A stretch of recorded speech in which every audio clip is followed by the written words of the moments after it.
주님의 이름으로 새벽을 깨우고 믿음으로 은혜의 보좌 앞으로 나오신 귀한 분들에게 하나님이 때를 따라 도우시는 하나님의 은혜가 임하기를 원하고, 또한 하나님이 예비하신 신령한 은혜가 성령과 말씀으로 풍성하게 공급되어지는 이 시간 되어지기를 간절히 예수 이름으로 축원합니다. 우리는 주일 낮 예배 때에 장대에 달린 놋뱀을 쳐다보면 살리라 하는 말씀을 같이 나누었습니다. 그와 함께 예수님에 대한 말씀을 같이 나누었는데요. 이 말씀 속에는 우리가 함축되어져 있는 게 너무나 많아서 정말 그 안에는 정말 기적이 있고 치유가 있는 그런 말씀입니다. 그래서 그 말씀 가운데도 중요한 것은 쳐다본즉이라고 하는 그런 말씀이 참 중요합니다. 쳐다본 사람들에게는 용서가 주어졌고, 그 다음에 독사의 독이 빠져나가고 소멸되어져 버리는 놀라운 치유의 역사가 그 속에 있었습니다. 이 쳐다본다고 하는 것은 한 번만 쳐다보고 이렇게 많은 그런 것을 말씀하지 않습니다. 이 말씀 속에는 지속적으로 쳐다본다고 하는 그런 의미가 담겨져 있습니다. 특별히 어제 같은 경우에는 같은 말씀의 흐름 속에서 쳐다보는 자는 누구든지라고 하는 말씀, 누구든지, 이 말씀에 의하면 누구든지에 우리가 속해 있어야 한다는 거예요. 그래서 쳐다보고 있는 사람들을 이 말씀에 보면 조건이 붙어요. 쳐다보는 사람이어야만 그 혜택을 얻어 누릴 수가 있는 것입니다. 그래서 이 쳐다본다고 하는 말은 히브리어로 보니까 상당히 집중해서 살펴보고 그 다음에 관찰하듯이 보는 그런 의미를 가지고 있는 단어입니다. 그래서 우리가 십자가를 바라볼 때 그냥 십자가만 바라보는 그런 우리가 되어서는 안 되겠고, 그 뒤에 숨어 있는 감추어져 있는 것들을 우리가 좀 깨달을 수 있고 발견할 수 있는 그런 바라봄이 되어졌으면 합니다. 우리가 이처럼 집중하여 바라봐야 할 것이 있는데요. 그것이 십자가입니다. 예수님이 십자가에 달려 돌아가셨다. 그 정도는 평범한 모든 사람도 다 알 수 있습니다. 근데 우리가 오늘 잠깐 말씀을 통해서 보기로 합니다. 예수님이 십자가에 달리셨다는 말은 그분의 몸으로 달리셨다는 말이죠. 그의 몸이 대가를 지불하신 겁니다. 성경에 몸으로 죄를 짊어지셨다 하는 말씀을 하셨습니다. 요한복음 1장 29절에 세상 죄를 지고 가는 하나님의 어린 양을 보라. 죄를 짊어지고 가려면 몸이 있어야만 합니다. 그래서 몸으로 세상 죄를 짊어지고 나의 죄, 우리들의 죄를 짊어지고 가신 어린 양이신 그리스도를 볼 수가 있습니다. 또한 우리들의 연약함과 그 다음에 질병을 짊어지고 가셨다고 말씀합니다. 마태복음 8장 17절입니다. 한번 같이 읽어봅니다. 우리의 연약한 것을 친히 담당하시고 병을 짊어지셨도다 함을 이루려 하심이라. 여기서 병을 짊어지고 연약한 걸 친히 담당하시고, 여러분들 연약한 것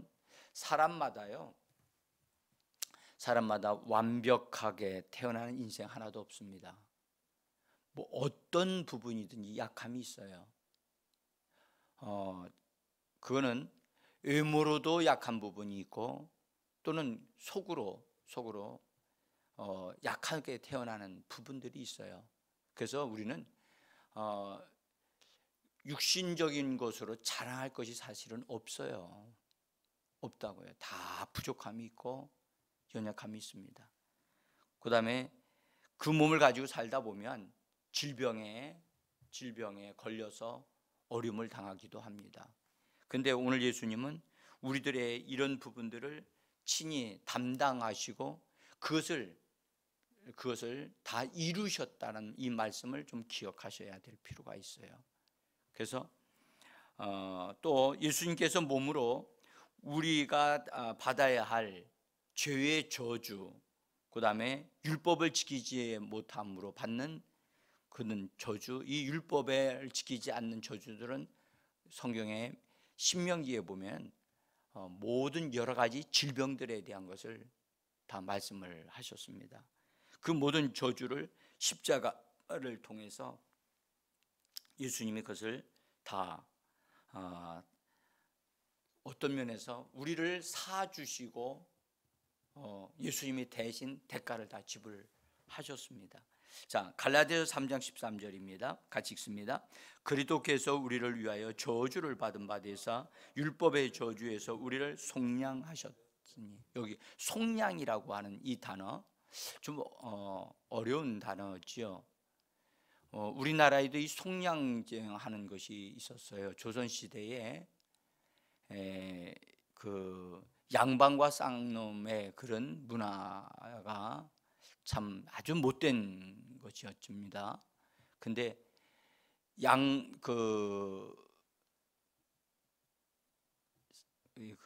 천민이 양민이 될 수 있는, 그것이 처음에는 그런 제도가 없었는데 나중에 조선 말기 시대에 가서 그걸 돈으로 사요. 돈으로 대가를 지불하고, 그래서 그 양민이 될 수 있는 그런 제도가 우리나라에도 있었어요. 근데 성경에 우리가 죄인이었던 것인데 그 사람들을 죄에 대한 대가를 다 지불하고, 그 다음에 거기서 그를 건져내주고 대가를 지불하는 것, 그걸 가리켜 속량이라고 합니다. 속량. 그래서 예수께서 우리를 대신해서 속량을 해주시고 대가를 지불하시고 그것을 율법의 저주에서 우리를 건져주셨습니다. 이 말씀을 우리가 깊이 좀 생각해 볼 필요가 있어요. 십자가를 바라보면서 십자가를 통해서 이런 놀라운 일들이 우리에게 주어졌고, 그것이 마음에 믿어지면 그것을 말하고 내 것으로 취한다면 거기에 기적이 따라 나오게 되어져 있습니다. 또한 예수께서 몸으로 이 땅에서의 삶을 사실 때, 그거는 공생애를 사실 동안에는 그분은 가난하게 사셨고, 어떤 면에서 바깥에 여우도 굴이 있고 다 새도 집이 있지만 주님은 집이 없다고 말씀을 하셨습니다. 머물 곳이 없고, 그것은 스스로 주님은 가난하게 되심을 선택하셨어요. 그리고 심지어 십자가에 못 박히실 때 그분은 가지신 게 하나도 없었어요. 몸에 걸치고 있는 게 하나도 없었어요. 그분의 가난하게 되심은 우리를 부유하게 하려 하심이었습니다. 정말 이 복음이 얼마나 귀한지 모르겠어요. 여러분들 가난하면 여러분들 정말 부끄럽습니다. 가난하게 되어지면요 구차하게 되어집니다. 그래서 그런 거 보이고 싶지 않거든요. 근데 삶이 궁색하다 보니까 그냥 드러나는 거예요. 우리의 이 가난함은 우리의 삶, 우리가 입고 다니고 있는 그런 곳에서 그냥 흘러나거든요. 근데 우리 예수 그리스도께서 몸을 가지심으로 우리 죄로 인하여 가난하게 될 수밖에 없는 우리의 인생의 삶을 부욕해 만들어 주셨다고 하는 이 말씀이 진짜 복음입니다. 복음. 이 말씀을 그냥 듣는 것으로 끝날 게 아닙니다. 이 말씀이 내게 믿어져야 되고요. 그것이 너무너무 감격해서 내게 주신 복음의 말씀으로 그것이 입에서 흘러나와 나의 가난함을 친히 주님이 담당하셔서 나로 하여금 부욕해 하려 하심이라. 이 말씀대로 내게 이루어졌나이다 라고 믿음으로 믿어 고백하게 되어지면 우리의 삶은 놀랍게도 부요한 삶을 살아지도록 그 말씀이 그렇게 만들어 가 주시는 겁니다. 또한 그분께서 그분의 몸으로 죄를 담당하시어 죄의 삭신 사망을 당하셨습니다. 그래서 사망을 당하실 때 주께서 책찍에 맞으신 바 되어 우리로 하여금 모든 질병에서 나음을 얻게 하셨다라고 그렇게 말씀합니다. 베드로전서 2장 24절 같이 한번 읽어봅니다. 친히 나무에 달려 그 몸으로 우리 죄를 담당하셨으니 이는 우리로 죄에 대하여 죽고 의에 대하여 살게 하려 하심이라. 그가 책찍에 맞음으로 너희는 나음을 얻었나니. 우리는 그래서 더 이상 죄에 대해서는 죽은 바가 되어져서 끝장났고 의에 대해서 살 수 있도록 예수님이 몸으로 이렇게 우리를 사망의 대가를 지불하셨습니다. 또한 몸으로 죽음을 경험하시면서 사망의 세력을 잡는 자 원수 마귀를 심판하시고 멸하시고 그의 세력을 멸하시고 그 다음에 그를 무력화시키심으로 마귀에게 종로로 했던 그런 삶에서 우리가 자유케 되어지는 삶을 살도록 예수님이 그분의 몸으로 십자가를 통해서 그것을 이루어 주셨습니다. 히브리서 2장 14절에 보면 거기 혈과 육을 가지심으로, 이 말은 몸을 가지심으로란 말입니다. 몸을 가지심으로 죽음을 통하여 죽음의 세력을 잡은 자 곧 마귀를 멸하시고, 15절 같이 읽습니다. 또 죽기를 무서워함으로 한평생 매여 종노릇하는 모든 자를 놓아주려 하심이니. 여러분들 여기서 죽기를 무서워한다, 어떻습니까? 육신의 죽음에 대한 얘기를 하는 겁니다. 여러분들 예수 믿는 사람들은요, 죽음에 대해서 성경 뭐라고 말씀하시느냐? 잠잔다, 그렇게 말씀하셨습니다. 예수 믿는 사람들은 죽음을 무서워하지 않습니다. 육신의 죽음을 뭘로 여기냐고요? 잠자는 것으로 여긴다니까요. 그래서 실제로 예수 믿고 사는 사람들 중에 은혜롭게 마무리를 하는 사람, 나 자러 간다 하고 자러 들어가셔서 그냥 돌아가시는 분들이 있습니다. 자는 듯이 인생을 마무리 지을 수 있는 사람, 그것이 주님이 우리에게 준비해 놓으신 길입니다. 육신의 고통을 막 느끼면서 너무너무 괴로워서 그렇게 하다가 죽는 것은 주님이 우리를 위해 예배해 놓으신 게 아닙니다. 우리는 죽기를 무서워하는 자가 아니라 죽음으로부터 오히려 새로운 영적인 삶을 살 수 있는, 옷을 벗어놓고 새롭게 새로운 곳으로 이렇게 삶을 사는 그런 것이 우리에게 예수께서 그 길을 열어놓으신 겁니다. 그래서 우리는 이 땅에서 우리를 붙잡을 수 있는 것, 어떤 세력도 없다는 사실을 믿으셔야만 합니다. 이것이 예수께서 몸으로 친히 담당해 주시고 이루어 놓으신 것들인데, 이것은 다 십자가를 통해서 성취되어져서 우리에게 손짓하는 겁니다. 십자가를 넘어 이렇게 통과하면서 이건 너희 것이야, 이건 너희 것이야, 내가 대가를 지불하고 너희를 위하여 이것을 이루어 놓은 거야. 그래서 십자가를 바라본 즉, 장대에 달린 노뱀을 바라본 즉, 그것이 보여야 되는 겁니다. 그것이 보이면 믿음으로 딱 일어나, 이건 내 겁니다, 이것은 내 것이 되어지도록 예수께서 대가를 지불하셨음에 이것은 내 겁니다 라고 믿음으로 취하여 붙들고 자기 것을 주장하게 되어지면 그것은 그 사람의 것이 되어 그 사람의 삶을 바꾸어 놓는 것입니다. 여기에 중요한 것은 쳐다본즉 쳐다보면서 발견하고 내 것임을 알아야만 합니다. 그래서 이건 예수께서 내게 주신 놀라운 선물이고 그분이 내게 주신 유산이로구나. 여러분들, 유산은 가지고만 있으면 아무런 효력이 없습니다. 그래서 사용할 때 효력이 나타나는 것입니다. 유산은 찾아 누리는 건 우리가 해야 될 일이죠. 그분이 이건 네 거야. 난 너에게 이미 다 주었어. 그분이 그렇게 말씀하시는데 그것 아예 우리가 그걸 다 찾아서 쓰면 되는데 찾는 수고를 하지 않고 가만히 기다리고만 있으면 안 되는 겁니다. 찾으셔야만 합니다.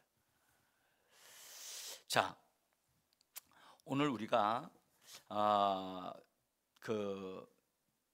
제가 오늘 읽은 본문의 말씀은요, 베드로가 물을 걷다가 물에 빠져서 실패를 합니다. 여러분들, 우리에게 베풀어 주신 주님의 축복을 믿음으로 발견하고 내 것이라고 탁 믿고 취했어요. 그래서 기적이 막 일어나고 있는 순간이에요. 예? 질병이 고침 받고 있는 순간이에요. 근데 그것을 놓칠 수 있다는 사실을 제가 말씀을 드리면서 이건 매우 조심해야 된다. 기적이 일어날 때 기적이 실패하게 만드는 요인이 있다는 사실을 꼭 기억하게 해드리려고 이 말씀을 드리는 거예요.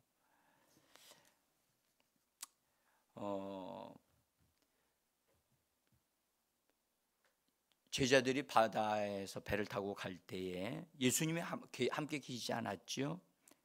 밤중에 그들이 고난당하는 걸 보시고 예수님이 몸을 가지신 예수님이 바다 위로 걸어오셨어요. 그때에 예수님이 제자들이 무서워하는 걸 보고 나다 두려워하지 말라. 여러분, 바다는 세상을 말하잖아요. 세상에 살고 있는 우리들은 눈에 보이는 예수님이 안 계실 때 세상에서 다가오는 여러 가지 바람이나 풍랑이나 여러 가지로 인해서 우리가 두려워하고 힘쓰고 애써도 해결하지 못할 때 참 어려움을 당할 때 예수님이 멀리 계시더라도 그분이 찾아오신다는 것을 아셔야만 합니다. 예수님이 오셔서 나다 두려워하지 마라. 오늘 이 아침에 이 음성을 들을 수 있게 되기를 간절히 원합니다. 제자들이 주의 음성을 들었음에도 불구하고 그들이 유령인 줄 알았다니까요. 그러니까 유령으로 알게 되어지면요, 여러분 더 놀라요. 더 놀라서 예수님이 오셨는데도 예수님인 줄 모르고 유령이라고 생각하고 있으면 더 기가 막히잖아요.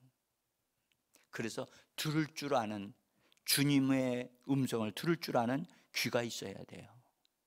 그래서 성경 뭐라 그러죠? 귀 있는 자는 주의 음성을 들으라는 거죠. 그 음성을 들을 줄 아는 사람이 있었으니 그 사람이 베드로였습니다. 베드로였다고요. 그러니까 이 귀에 익은 말씀이거든요. 그러니까 베드로가 갑자기 주님이시거든 나를 오라 하소서. 이런 돌출적인 행동과 말이요. 여러분들, 이 말씀을 들으신 주님으로서는요, 굉장히 이러지도 못하고 저러지도 못하는 상황이 됐다고 저는 생각해요. 왜냐하면 공개적으로 베드로가 사람들이 있는 데서 은밀하게 자기 혼자만 있는 상태에서 그렇게 한 게 아니라 사람들이 보는 데서 주님이시거든 나를 오라옵소서라고 했잖아요. 그러니까 다른 사람들이 다 있는 데서 이 질문에 대답을 안 하시면 주님 자신에게 문제가 있다는 것이 발견이 되잖아요. 주님이 아닐 수도 있다는 거잖아요. 그러니까 주님이시거든 나를 오라 하소서 대답을 하셔야만 했어요. 베드로의 상태와는 전혀 상관없이, 베드로가 무리를 걸을 수 있느냐 없느냐라고 하는 것에 상관없이 예수님은 말씀하셔야만 됐던 거예요. 놀랍게도 예수님은 대답을 하셨어요. 오라고요. 그 말씀은 능히 베드로를 예수님에게까지도 옮겨놓을 수 있는 능력의 말씀이에요. 그 말씀은 능치 못함이 없는 하나님의 살아계신 말씀입니다. 그 말씀을 주셨어요. 베드로가 그 말씀을 믿고 배에서 내려 걸어가고 있었어요. 기적이 일어나고 있었어요. 여러분 꼭 기억하세요. 하나님의 말씀이 우리에게 주어질 때 그것을 믿음으로 받아들이면 기적이 일어나기 시작합니다. 여러분들, 말씀이 능력입니다. 말씀이 영생입니다. 말씀이 생명입니다.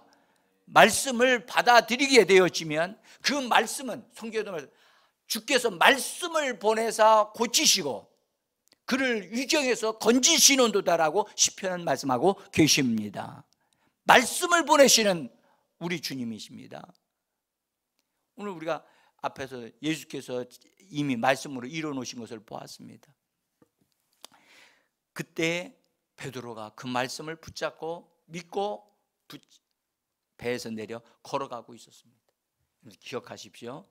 말씀을 받는 순간에 그때로부터 예수님은 우리에게 치료의 능력을 바라고 계심을 믿으셔야만 합니다. 그래서 말씀을 받은 즉 나은 줄 믿어야 되고, 말씀을 받은 즉 응답을 받은 줄 믿으셔야만 합니다. 여러분들, 말씀을 받았는데 아무것도 일어나지 않는 것 같이 느낄 수 있어요. 성경에도 예수님이 사람들에게 말씀을 주셔서 문둥병자에게 너 제장에 가서 네 몸을 보이라고 했을 때 말씀을 주셨지만 그들은 아직 몸에 치유가 일어나지 않았어요. 그들이 가고 있을 때, 가는 도중에 몸이 깨끗해졌다고 말씀하셨어요. 그러니까 여러분, 우리는 말씀을 받았을 때는 나의 몸에 어떤 증상이 고쳐지지 않는 상태로 그대로 있을 수 있어요. 그러나 믿는 것을 중단하면 안 된다는 사실을 말씀을 드리는 거예요. 말씀을 붙잡고 걸어가면 기적이 일어나고 있는 겁니다. 그래서 베드로는 걸어갔어요. 걸어가는데 걸어갈 때 오늘 성경은 말씀하기를 이렇게 말씀을 합니다. 걸어가고 있었어요. 걸어가고 있을 때 30절에서 바람을 보고 무서워 빠져가는지라. 여러분, 베드로가 봐야 할 게 뭐였나요? 예수님이었습니다. 근데 예수님에게서 눈이 돌려져서 바람을 봤다. 여러분, 바람이 보입니까? 근데 바람을 봤다는 거예요. 그 말은 무슨 말이에요? 바람에 의해서 일어나는 파도, 여러 가지를 바람에 의해서. 저는 여기 바람이 뭘까? 또 나중에 바람으로 인해서 당연히 파도가 일어나겠죠. 풍랑이 일어나겠죠. 그래서 성경에는 바람이 거스림으로 물결로 인하여 그 제자들이 고난을 받았다고 했으니까요. 앞부분에서 어쨌든 중요한 것은 바람은 소리를 들었겠죠. 물결은요, 눈으로 보았겠죠. 여러분들, 눈으로 보는 것 때문에, 귀로 듣는 것 때문에 여러분들 예수님을 잃어버렸어요. 하나 기억하세요. 우리들의 감각, 육신의 감각을 통해서 예수님을 발견할 것 같지만 잃어버리게 된다는 사실을 꼭 아셔야 돼요. 우리의 육신은요, 영적인 수준에 이를 수가 없어요. 영적인 것을 느끼고 볼 수 있고 알 수 있다고요? 천만의 말씀입니다. 그래서 영적인 영적인 것은 영으로만 알 수가 있어요. 그래서 베드로가 주님의 말씀을 받았으면 그 말씀을 붙잡고 거기에 집중해야 돼요. 거기에 다른 데를 보지 않고 거기에 집중해야 되는데, 육신의 눈으로 또 귀로 들려오는 것을 통해서 그걸 따라 움직이다 보니까 예수님을 잃어버린 거예요. 예수님을 잃어버리니까 자기가 받았던 말씀의 능력이 약화되어 빠져들어가는 거예요. 응? 여러분, 우리는 받은 말씀을 붙잡아야 된다니까요. 예수님을 믿음으로 바라보셔야만 합니다. 우리에게 기적이 일어나고 있는데 그 기적이 무너지게 하고 그 기적이 온전히 이루어지지 못하게 하는 일들이 우리의 삶 속에 있을 수 있어요. 그 영향을 주는 게 뭐냐? 여러분들, 하나님의 기적의 역사를 내 육신의 느낌으로, 다시 말해서 눈으로 보는 것으로, 귀로 듣는 것으로, 손으로 만진 것으로 하나님의 기적을 그런 식으로 받아들이고 알려고 하면 그것은 이루어질 수 않습니다. 눈에 보이는 거 없어도, 귀에 들리는 거 없어도 말씀대로 내게 이루어지리다 하고 그분의 말씀을 받아들이면 여러분들 처녀라도 아기를 가질 수 있는, 잉태할 수 있는 하나님의 말씀임을 우리는 믿으셔야만 합니다. 여러분들, 우리의 육신이 하나님의 기적을 원하고 있으면서도 그 기적을 일어나게 하지 못하는 어떤 것들이 있다는 사실을 잘 기억하셔야 돼요. 그래서 여기에 속지 말아야 돼요. 여기에 속지 말아야 돼요. 그래서 성경에도 우리의 눈에서 하나님의 말씀이 가까이 있어야지 멀리 있게 하면 안 된다고 잠언서 4장 20절에서 말씀하셨어요. 내 눈에서 멀리 있게 하지 마라.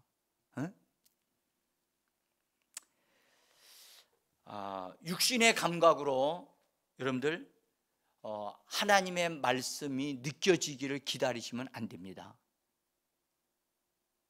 영적인 감각, 영적인 것은 영적인 것으로 알 수 있는데 육신의 것으로 느껴지고 주님은 말씀, 내 병 나았느니라. 주님 아직도 안 나았는데요. 아직도 안 나았는데요. 여러분들, 성경에 보면 중풍병자가 누워서 이게 들려서 실컷 거기 예수님께로 왔거든요. 근데 예수님이 사람들이 보는 앞에서 뇌죄 사함 받았느니라 그러셨거든요. 근데 그 사람은 아직 예수님이 뇌죄 사함 받았느니라 하셨는데 움직이질 않았어요. 움직이질 않고 있었어요. 그러니까 사람들이, 옆에 있는 사람들, 바리새인들이, 아니 죄 사하는 것을 어떻게 사람이 하나? 오직 하나님만이 하실 수 있는데 라는 생각을 할 때 예수님이 그들의 생각을 아시고 영으로 아시고 그들에게 이렇게 말씀하셨어요.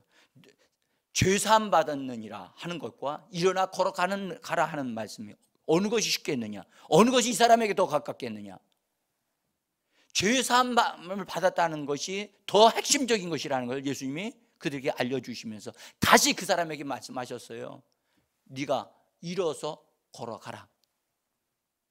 예수님이 그걸 일으켜주지 않았어요. 네가 일어서서 들것을 들고 가라 말씀하셨다고요. 여기서 우리는 알아야 됩니다. 우리가 주님의 말씀을 믿고 붙잡고 그대로 나가면 하나님의 기적은 따라오는 것입니다. 그 사람은 죄 사함도 받고 몸도 치료받았지요. 우리는 이걸 기억하셔야 돼요.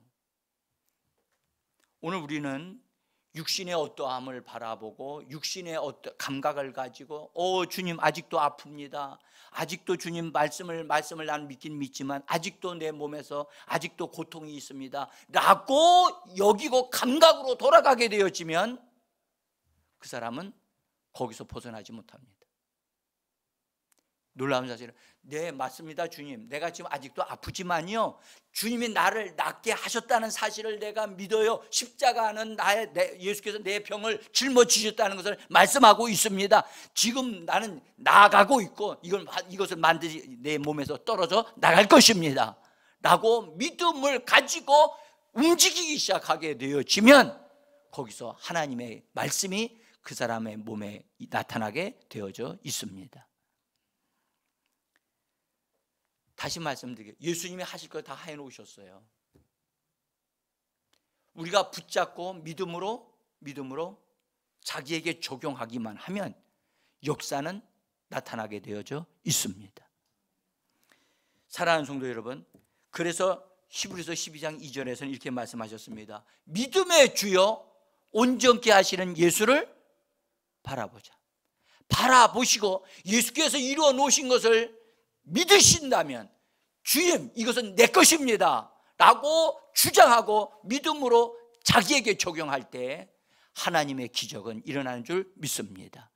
사랑하는 성도 여러분, 내 것으로 믿음을 취하시기를 바랍니다. 내 것이라고 주님이 주셨던 그것은 내가 쓰셔야만 합니다. 오늘도 우리 주님은 우리가 잘 되기를 원하십니다. 오늘도 하나님의 은혜로 힘을 얻고 강건해지기를 예수 이름으로 축원합니다.